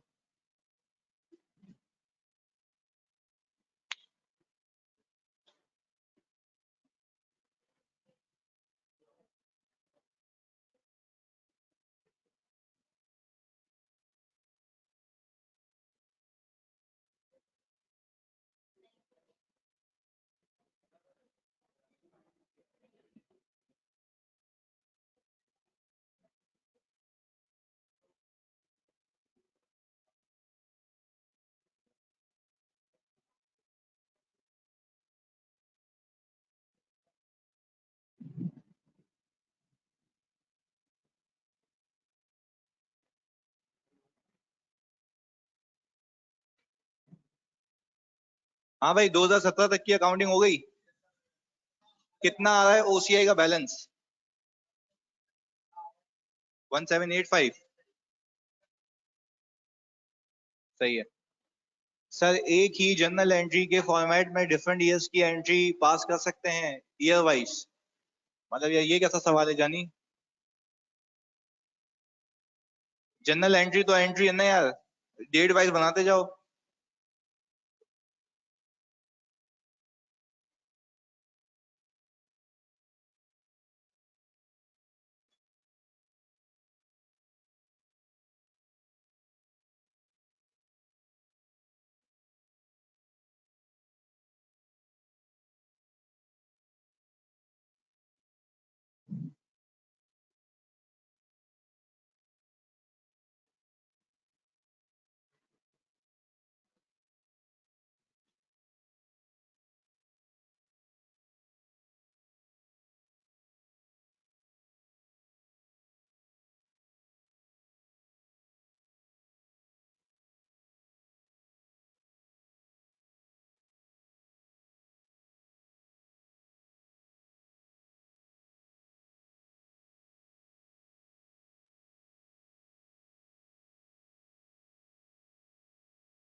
नहीं मतलब जैसे ऐसे नॉर्मल भी बनाओ, यहाँ पे कोई मतलब बीकॉम का पेपर थोड़ी ना जानी कि तुम मतलब सजाओगे उसको, टाइम नहीं होता। नॉर्मल एंट्री बनाओ, दैट्स इट, डेट डाल के।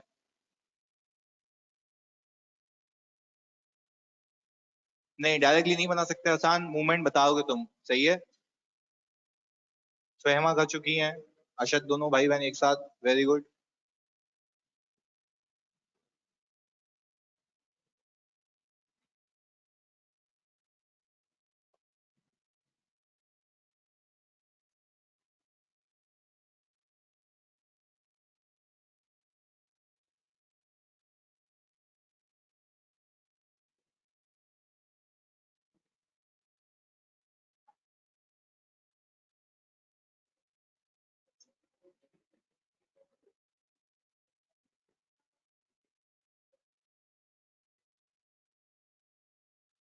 हाँ भाई अमान, हो गया सवाल?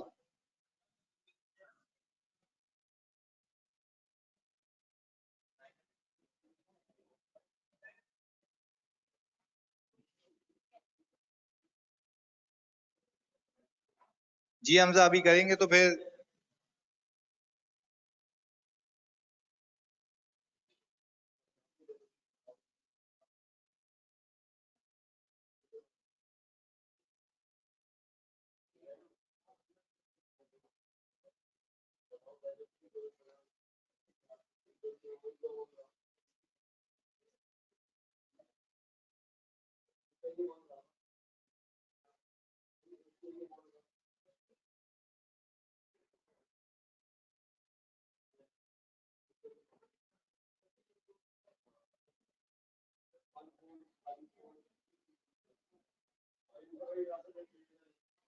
अबे हमजा, सेकंड डिस्पोजल है ही नहीं इसमें, क्या बोल रहा है? एक ही डिस्पोजल है सवाल में।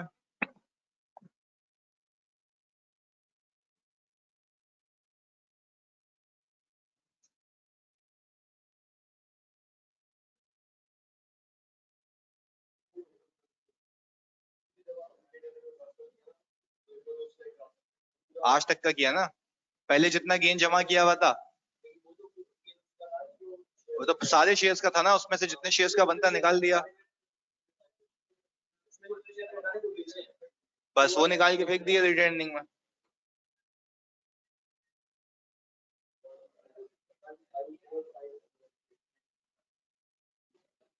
सैडम हाथ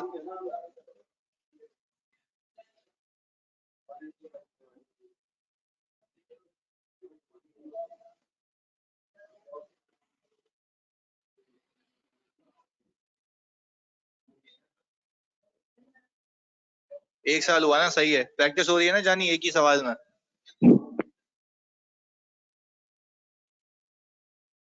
सायमा करवा दूं मैं? भाई हमारी बहन कह रही है करवा दें, सवाल आ जाए, करवा दूं? करो सवाल करो, बस 1 मिनट बहन ये कर लें, 5 मिनट बस।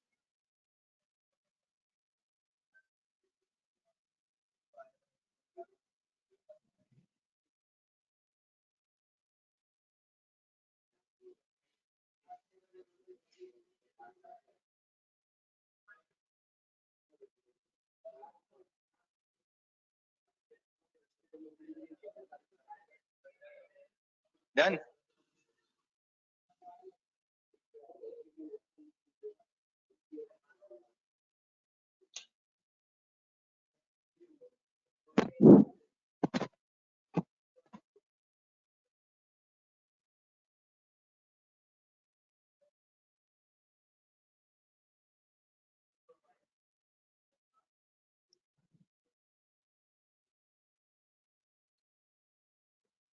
अच्छा वैसे ही सवाल सॉल्व करते करते एक बात बताओ कि इन्वेस्टर्स जो है कितने टाइप की सिक्योरिटी में इन्वेस्ट करता है?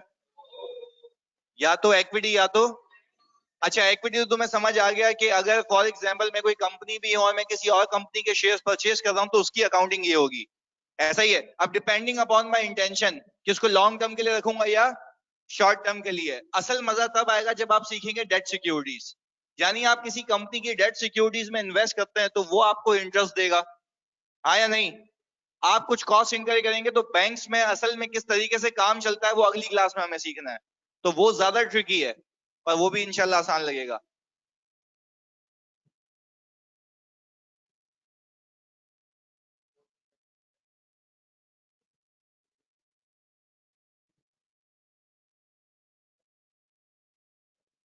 जी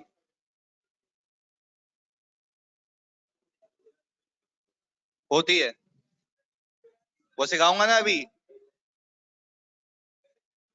बिल्कुल, अगली क्लास में यही सीखेंगे हम कि डेट सिक्योरिटीज वर्कआउट कैसे करती हैं, मार्केट में इंटरेस्ट रेट ऊपर नीचे कैसे होते हैं, हम क्या सोच के इन्वेस्ट करेंगे, तो ये सीखेंगे।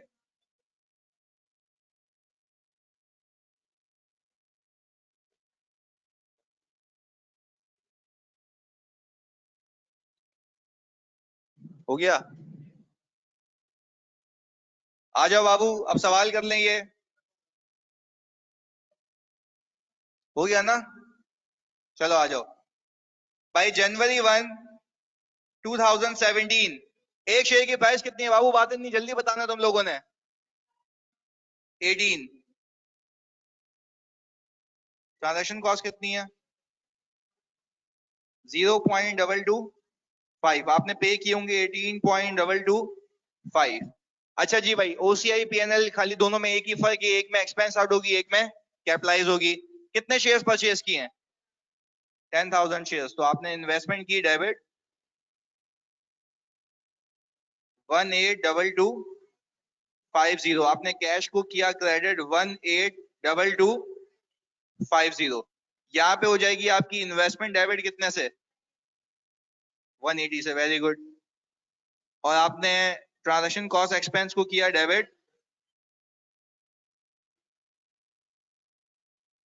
ये आ गया 182250।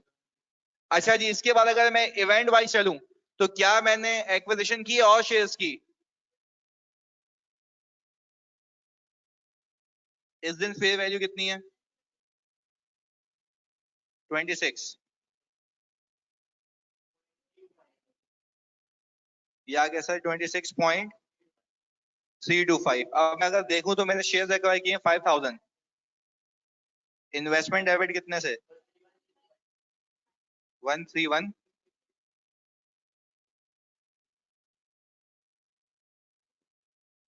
और कैश हो गया क्रेडिट 131,625 से। अच्छा जी सर, इन्वेस्टमेंट हो गई आपकी डेबिट, और आपकी ट्रांजैक्शन कॉस्ट एक्सपेंस आ गया,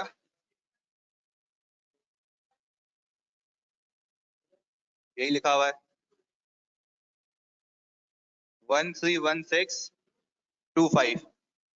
अच्छा जी सर, ये भी कहानी खत्म। अब देखें अगर इवेंट वाइज तो क्या डिस्पोजल हुआ है, और डिस्पोजल हुआ भी कौन सी लॉट में से। अच्छा, आप एक चीज याद रखो, हमने अब तक जितनी भी लॉट्स की अकाउंटिंग की है उसमें से अब तक कोई भी गेन बुक नहीं किया। चलो अगर अभी for example fair value through OCI में गेन आता है, वो ही सीधा का सीधा उठ के ट्रांसफर हो जाएगा, हाँ या नहीं, क्योंकि इससे पहले कोई गेन बुक नहीं हुआ। अगर हुआ होता तो वो भी जाता और ये वाला भी जाता। Very good. तो सर हम आगे कौन सी डेट पे, 30 सितंबर पे। फेयर वैल्यू कितनी है? 28.5। अभी ट्रांजैक्शन कॉस्ट लेस करूं,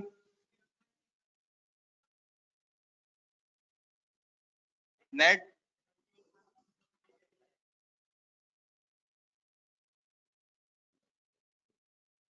कितना, 50। चले सर, ये तो कैश आ गया, सीधा सीधा मल्टीप्लाई करके कितने शेयर्स बेचे, 1800। अच्छा जी, पर मुझे एक बात बताओ, इन्वेस्टमेंट तो क्रेडिट होगी उस अमाउंट से जितने पे वो कैरी हुई हुई है। अच्छा, फेयर वैल्यू थ्रू ओसीआई में मेरे ख्याल से वो 18.225 पे कैरी हुई हुई है, क्योंकि इसने कौन सी लॉट में से बेचा है, पहली वाली। तो आपने क्या किया, 18.225 इंटू कितना आ रहा है, 32,805। आपने ओसीआई में गेन बुक कर लिया,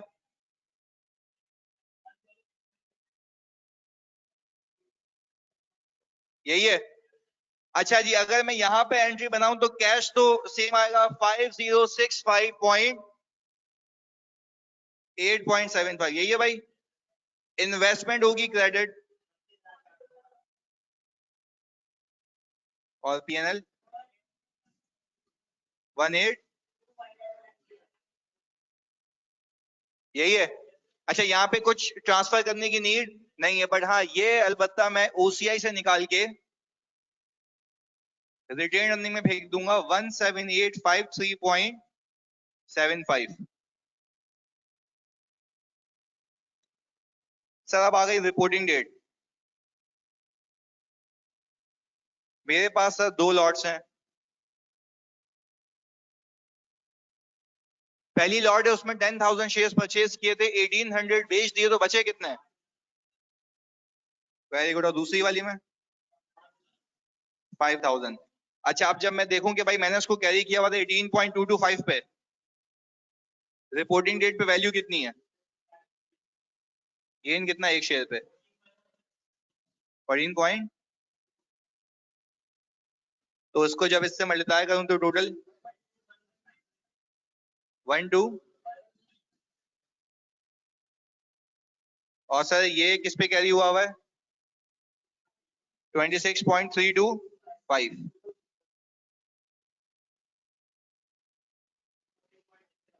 6 पॉइंट,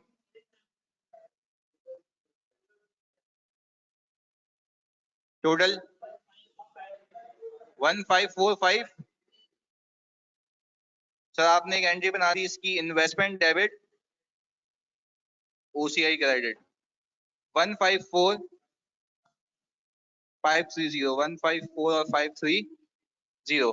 अच्छा जी, क्या फेयर वैल्यू थ्रू पीएनएल की भी सेम बनेगी, अलग बनेगी? अच्छा, अलग इसलिए बनेगी क्योंकि दोनों का एक ही चीज का इंपैक्ट है, ट्रांजैक्शन कॉस्ट का। Very good. तो अगर मैं फेयर वैल्यू थ्रू पीएनएल की एंट्री बनाऊं तो सर आप यहाँ पे लॉट 1 और लॉट 2, ये 8,200 और ये कितनी थी, 5,000, इसमें कितने पे कैरी हुआ है, होना कितने पे चाहिए, इस पे 15 का गेन,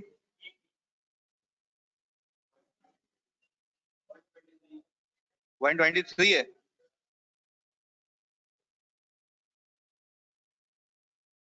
और ये कितने पे था, 26 पे था, 7 का गेन आ गया और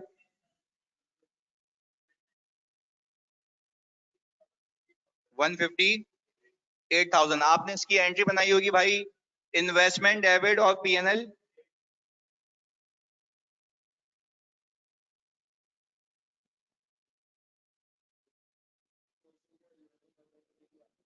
नहीं नहीं, गलत, ओसीआई लिखना है, सरप्लस नहीं लिखना। रीवैल्यूएशन सरप्लस जो जार्गन है वो आईएस 16 का है।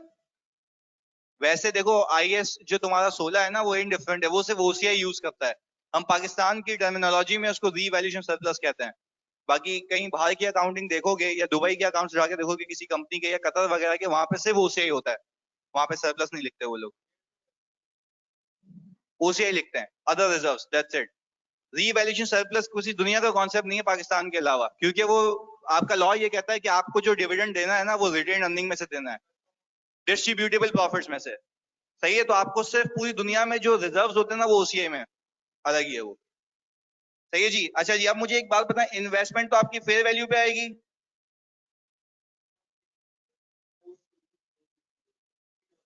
यही है सर। यहाँ पे भी इन्वेस्टमेंट आएगी सेम 435। सही से बल प्लीज यार जरा फोकस करना। मुझे एक बात बताओ, यहाँ पे ओसीआई का बैलेंस आएगा?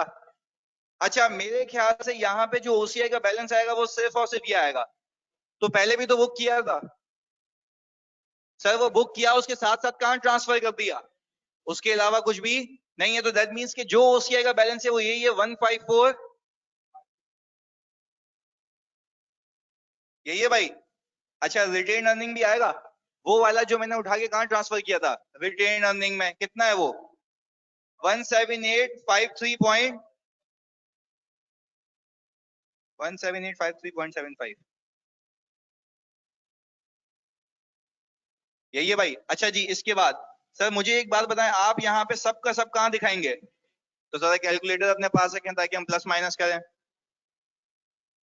सर आप सबसे पहले तो जो है ये नेगेटिव लिखें, 2250, 2250 लिख लिया नेगेटिव। इसके बाद 1625 नेगेटिव, इसके बाद 18258.75 पॉजिटिव, 18258.75 पॉजिटिव, और 158,000 पॉजिटिव, कितना आ गया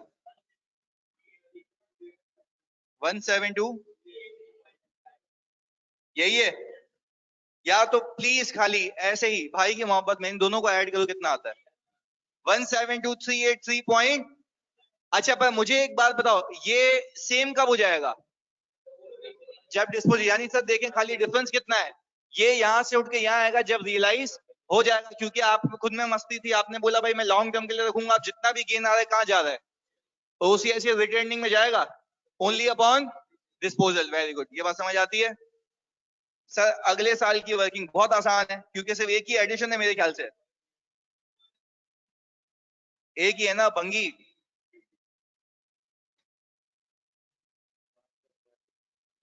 तेरी बीवी को ना अपनी सहेली की कमी महसूस नहीं होगी, बताऊं क्यों? तू खुद एक औरत है, इतना बोलता है ये बंगी इधर।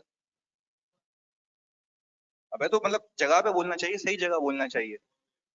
हाँ, वरना तेरा तू औरत होगा, वो तेरी बीवी तेरा शौहर होगी, भंगी इधर। ये रिजल्ट तेरे को मैं क्लास के बाद बताऊंगा, इधर आ जा। अच्छा भैया मुझे एक बात बता सर, 30 जून पे आपकी जो आपने एक्विजिशन की है वो फेयर वैल्यू कितनी है? 37, वेरी गुड। ट्रांजेक्शन कॉस्ट कितनी? 25, ये आ गया 37.4625, वेरी गुड यार। इसके बाद सर हमने क्या किया, इन्वेस्टमेंट को किया डेबिट 37462 पॉइंट, बस यही है सर। यहाँ पे भी कैश तो सेम अमाउंट से जाएगा 37462.5। यहाँ पे ट्रांजेक्शन कॉस्ट की एक्सपेंस आएगा कितना, और इन्वेस्टमेंट। अच्छा, यहाँ पे क्या बाकी शेयर्स को रीवैल्यू करूं, क्योंकि वो सिर्फ कब होंगे रिपोर्टिंग डेट पे चलें सर। अब तो मेरे पास मेरे ख्याल से एक नहीं, दो नहीं, 3 लॉट्स हैं, पर मैं पता है इसको और आसान तरीके से करता हूँ। सुनना जरा फोकस करके। जो लॉट 1 एंड 2 है, तुम्हें पता है कि एक ही प्राइस पे। अब कितने लोग ऐसे जिन्होंने 3 चौरंगियां बनाई थी? कितने लोग ऐसे लॉट 1 2 3 लिखा था, या दोनों ने एक ही कंबाइन कर लिया था? तो कितने लोग ऐसे हैं? वेरी गुड, चलता है, दिमाग चलता है। Very good sir. तो अब मुझे एक बात बताएं, अगर मैं रिपोर्टिंग डेट पे आ गया, प्लीज यार फोकस जानी, रिपोर्टिंग डेट पे आ गया तो लॉट 1 एंड लॉट 2 दोनों के मिला के शेयर्स कितने हैं? यही है भाई, ये ओल्ड शेयर्स है मेरे पास। आपको सबको पता है कि ये पुरानी वाली प्राइस पे एक ही साथ कैरी हुए हुए हैं। कितने की प्राइस है वो? अलग अलग भी सही होगा मनीष, कोई मसला नहीं, पर आंसर है। चलें जी, इसको होना कितने पे चाहिए? 42 पॉइंट। तो गेन कितना आ गया? तो सर इसको मल्टीप्लाई करें, 1 2, यही है भाई, ये टोटल आ गया। पर मुझे एक बात बताओ, एक और न्यू लॉट आई है, कितने शेयर्स हैं? 1000 शेयर्स हैं। अभी आपने परचेज किए थे 37.4625, ये होने चाहिए 42.5 पे। जरा बताओ एक शेयर पे गेन कितना आ गया? ये नहीं किया था भंगी, डायरेक्ट किया था क्या? देखो एक एक चीज, हाँ एक चीज, पहले एक चीज सीखो जानी पप्पू, जल्दी इधर। बाबू इधर, पहले सब सुनोगे, ऑनलाइन वालों तुम भी देखो यार। मैं बच्चों को देखता हूँ जब शॉर्टकट सिखाता हूँ ना, वो इतने चीते बन जाते हैं होशियार के, टक टक कैलकुलेटर पे चलते हैं। वो जो तुम्हारी जो उंगलियां कैलकुलेटर पे चल रही है ना, गलत चल गई तो तुम आंसर भी गलत लिखोगे। सही है ना? फिर तुम ये बोलोगे सर वो तो एक ही एंट्री का मार्क्स कटेगा, तो जो प्रेजेंटेशन तो बैलेंस शीट में दोगे वो भी गलत होगी। तो सिर्फ इंसान बन के अगर हमें मार्क्स चाहिए तो लिखने में कितनी देर लगती है? प्रेजेंटेशन ही है ना भाई, जो मैं कह रहा हूँ वो कैलकुलेट ही करके दे रहा हूँ ना। तो खुदा के वास्ते अपनी वर्किंग प्रॉपर करना भाई। फॉर एग्जांपल तुम कंपेयर करके दिखा रहे हो, जैसे इसने कहा कि भाई सर कैलकुलेटर पे मैंने कर लिया। अब तुम्हें कॉन्सेप्ट तो है, अब एग्जामिनर ने तो तुम्हारी एंट्री गलत देखी ना, उसको पता ही नहीं लगेगा तुमने कैलकुलेट कैसे किया है। तो प्लीज यार मेक श्योर कि वर्किंग तमीज से करो। मैं तभी तुम्हें देखो, वरना मेरा क्या, मैं बोलूं उसको मल्टीप्लाई करो, मैं डायरेक्ट आंसर लिखूं। और मैं बार बार वर्किंग पे फोकस इसलिए करता हूँ ताकि तुम्हें भी इजीली समझ आए और एग्जामिनर को भी इजीली समझ आए। सेट है भाई? ये चीज का क्या लगना है? 5।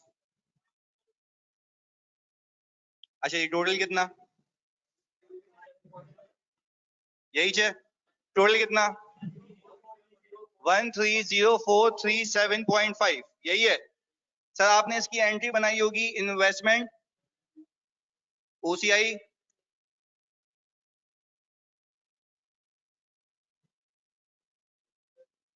यही है भाई। अच्छा पीएनएल की मेरे ख्याल से अलग एंट्री बनेगी। अच्छा पर मेरे ख्याल से ये तो गेन सेम आएगा, ये भी 33 से इस पे आओगे ना, हाँ या नहीं? पर नहीं सर, हम कर लेंगे, डीट है। लॉट 1 एंड 2 टोटल शेयर्स कितने हैं भाई? 13,200। ये 33 पे कैरी हुए हैं 42.5। मैं आ गया यहाँ पे 9.5 पे। आपने इसको इससे मल्टीप्लाई किया, कितना आ गया? 125400। लॉट 3 जल्दी से भाई, 1000, 42.5500। ये कितना?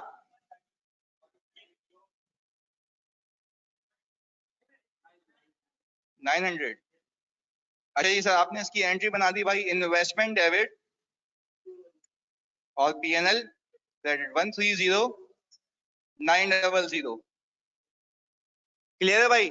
अच्छा मुझे अब ऑनेस्टली बताओ, मतलब अभी एक आईएफआरएस, अभी तो बैलेंस शीट एक्सट्रैक्ट बना लेते हैं। मुझे एक बात बताओ भाई ऑनेस्टली, आईएफआरएस अब तक तो मुश्किल नहीं लगा? यार देखो मैं तुम्हें लिटरली बता रहा हूँ, जब ये पाकिस्तान में अप्लाई हुआ था ना, लोग कंपनीज को इवन अप्लाई करने में मसला होता है, क्योंकि मैंने तुम्हें बताया मैंने 6 बैंक्स पे अप्लाई किया है।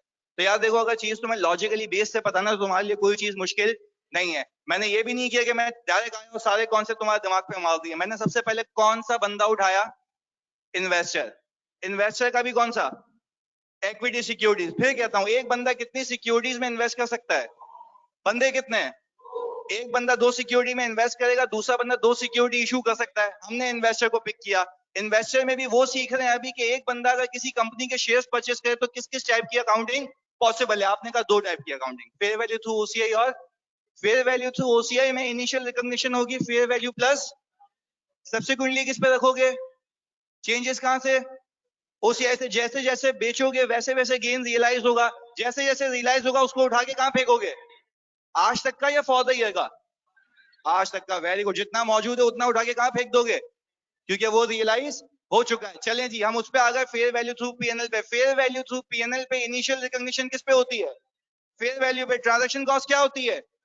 सब्सिक्वेंटली किस पे रखूंगा? चेंजेस कहां से? और कुछ ट्रांसफर करने की नीड नहीं है। तो कुछ ट्रांसफर करने की नीड इसलिए नहीं है क्योंकि ऑलरेडी वो कहां होगा? अच्छा, डिविडेंड दोनों केसेस में कहां जाएगा? पीएनएल में। हो गया रिवाइज? अगली क्लास में मिलते हैं।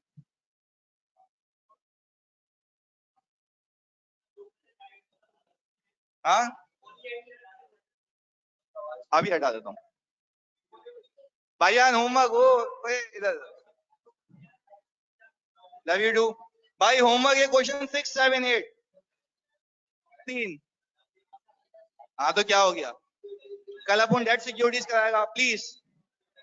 चलो 6 और 7, 6 और 7 भाई, 6 और 7 चल बे, 6 और 7।